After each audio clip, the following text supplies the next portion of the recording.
बहुत समय पहले सुमंत नाम का एक ब्राह्मण था। वह बहुत ही नेक और तपस्वी भी था। उसने दीक्षा नाम की औरत से विवाह किया था और दोनों को सुशीला नाम की एक पुत्री भी थी।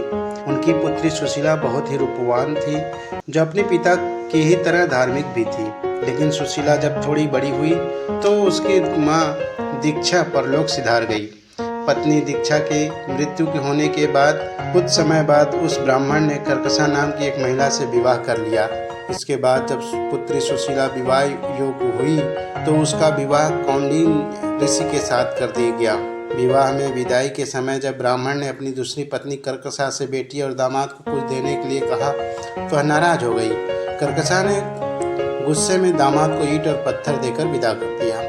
कर्कशा के इस व्यवहार से कौंडिन्य ऋषि काफ़ी दुखी हुए।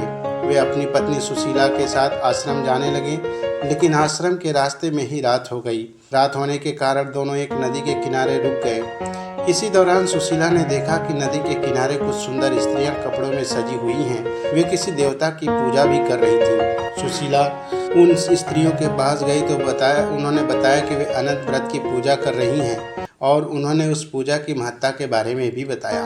उन स्त्रियों की बात सुनकर सुशीला ने भी उसी समय व्रत करने का मन बनाया और 14 गांठों वाला डोरा भी हाथ में बांधकर वापस ऋषि कौंडिन्य के पास चली गई। जब ऋषि कौंडिन्य ने सुशीला से उस डोरे के बारे में पूछा तो सुशीला ने उन्हें सारी बात बता दी। इस पर गुस्सा होते हुए ऋषि कौंडिन्य ने सुशीला के हाथों से उस डोरे को खोलकर तोड़ दिया और उसे आग से जला दिया।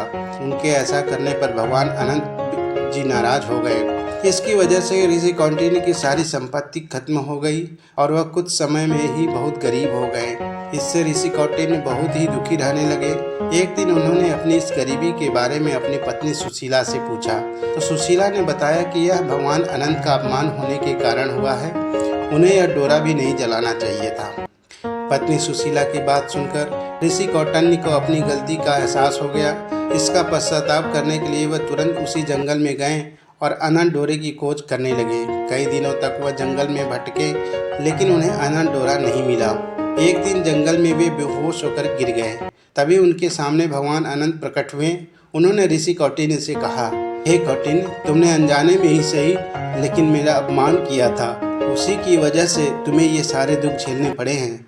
अब तुमने अपनी उस गलती का पश्चाताप कर लिया है, इसलिए मैं तुमसे बहुत प्रसन्न हूँ। मैं तुम्हें वरदान भी देना चाहता हूँ कि जब तुम घर जाकर पूरे विधि विधान से मेरा अनंत व्रत करोगे तो अगले 14 सालों में तुम्हारे सारे दुख कष्ट दूर हो जाएंगे। तुम हर तरह के सुख से संपन्न हो जाओगे। भगवान अनंत की बात सुनकर ऋषि कौंडिन्य घर गए और विधि विधान से अनंत व्रत करते हुए भगवान अनंत की पूजा की।